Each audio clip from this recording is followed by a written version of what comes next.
313 کا جو عدد ہے نا وہ یہاں امام زمانہ سے سٹارٹ نہیں ہوا. 313 کا عدد ہے بنی اسرائیل سے. ایکچولی بنی اسرائیل حضرت موسیٰ علیہ السلام کی قوم. حضرت موسیٰ علیہ السلام کی جب وفات ہوئی تھی نا تو وہ 2 چیزیں چھوڑ کے گئے تھے. رسول اللہ 2 چیزیں چھوڑ کے گئے تھے, قرآن اور اہل بیت. حضرت موسیٰ علیہ السلام بھی 2 چیزیں چھوڑ کے گئے تھے, ایک تورات یعنی ان کی کتاب علیہ السلام, اور تابوت سکینہ حضرت موسیٰ علیہ السلام چھوڑ کے گئے تھے.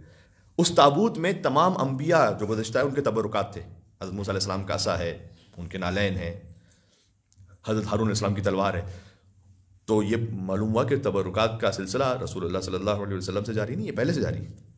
تو وہ تابوت تھا, ان کو جنگوں میں فتح دلانے کے لیے ایک وسیلہ بنتا تھا, قوت عطا کرتا تھا. ٹھیک.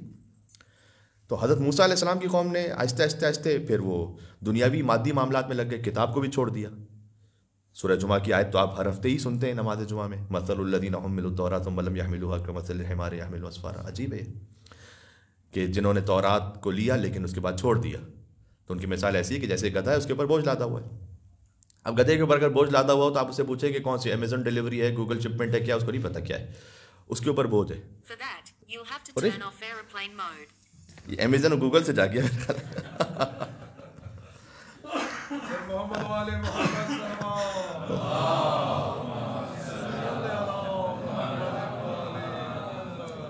For that you have to turn off the airplane mode. شیطان یہاں پر بھی گھسا ہوا ہے. کمال ہو گیا یہ. تو آئندہ میں یہ 2 لفظ نہیں استعمال کروں گا. تو بہرحال گدھے کو نہیں پتا ہوتا کہ کیا اس کے اوپر ہے. انہوں نے چھوڑ دیا, تورات کو چھوڑ دیا, آہستہ آہستہ پستیوں میں گر گئے, بت پرستی کرنے لگے, اور جالوت ان پر حاکم ہو گیا. ایک بادشاہ تھا جالوت, جو کہ جارڈن اور فلسطین یہ جو پورا ایریا ہے اس میں اس کی حکومت ہے, اور بہت بڑا لشکر ہے اس کا, اور کوئی اس کو شکست نہیں دے سکتا. اب یہ بنی اسرائیل اس کے ظلم کا شکار ہیں. تو اس زمانے میں جو نبی تھے حضرت شموئیل, وہ دعا کرتے ہیں کہ پروردگار تو کوئی ایسا بھیج کہ جو ہمیں اس کے مقابلے میں فتح عطا کرے. تو حضرت طالوت کا انتخاب کیا اللہ سبحانہ و تعالیٰ نے. اب طالوت کسی بہت بڑی نوبل فیملی سے نہیں ہے, کوئی فیمس فیملی سے نہیں ہے. تو بنی اسرائیل والوں کے لیے مشکل ہے کہ ہم کیسے سے اپنا لیڈر مانیں گے, یہ تو بہت ہی عام سا ہے. تو اللہ سبحانہ و تعالیٰ نے قرآن میں ذکر کیا سورہ بقرہ میں کہ وزادہ بسطۃ فی العلم والجسم. سب سے پہلے تو اللہ نے منتخب کیا, اور اللہ نے منتخب اس لیے کیا ہے کہ اس کے پاس علم بھی سب سے زیادہ, شجاعت بھی سب سے زیادہ. تو اللہ کا جو نمائندہ ہے وہ عالم ہونا چاہیے اشجاع, یعنی موسٹ لرنڈ, موسٹ بریو پوری دنیا میں. اس وقت کے جو جن پر منتخب کیا گیا ہے ان سب میں سب سے زیادہ عالم ہونا چاہیے. سادہ سی پہچان ہے, سب سے بڑا عالم ہو, سب سے بڑا شجاع ہو. اس لیے ہم کہتے ہیں کہ اگر رسول اللہ کا غدیر میں اعلان نہیں بھی ہونا مولا علی کی ولایت کا, تب بھی علی بن ابی طالب وسیع رسول, خلیفہ رسول ہے, کیونکہ علی سے بڑھ کر کوئی عالم نہیں, علی سے بڑھ کر کوئی شجاع نہیں. اگر غدیر کا اناؤنسمنٹ نہ بھی ہو تب بھی علی بن ابی طالب کے علاوہ کوئی چوائس نہیں ہے, علم کی وجہ سے, شجاعت کی وجہ سے. لائے کوئی علی سے بڑا عالم, لائے کوئی علی سے بڑا شجاع. تو ان کا انتخاب ہوا. وہ حضرت طالوت علیہ السلام لے کے نکلے لشکر کو. میں 313 پہ بات کر رہا ہوں, یاد رکھیے گا کہاں سے یہ فرسٹ, اس کی بگننگ کہاں سے. حضرت طالوت علیہ السلام کے ساتھ کتنا لشکر چل رہا تھا, 80,000. وہ پہنچے فلسطین جارڈن کے ریور تک.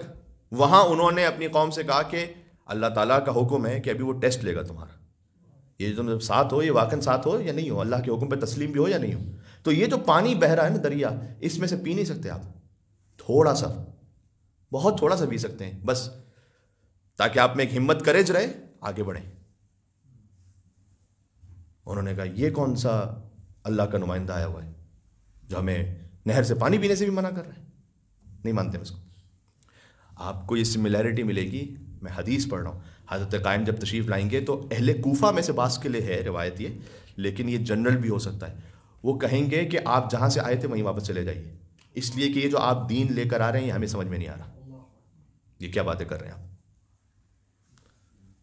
تسلیم نہیں. تو حضرت طالوت نے کہا کہ پانی نہیں پینا. 80,000 میں سے کتنوں نے پانی نہیں پیا, 313. لہذا محمد حنفیہ مولا علی کے بیٹے حضرت خولا سے جو بیٹے ہیں، انہوں نے پوچھا تھا اپنے بابا مولا علی سے کہ مجھے قائم مہدی کے اصحاب کی تعداد تو بیان کیجیے گا. فرمایا وہی جو طالوت کے اصحاب کی تعداد تھی. یہاں سے یہ 313 کا عدد آیا ہے.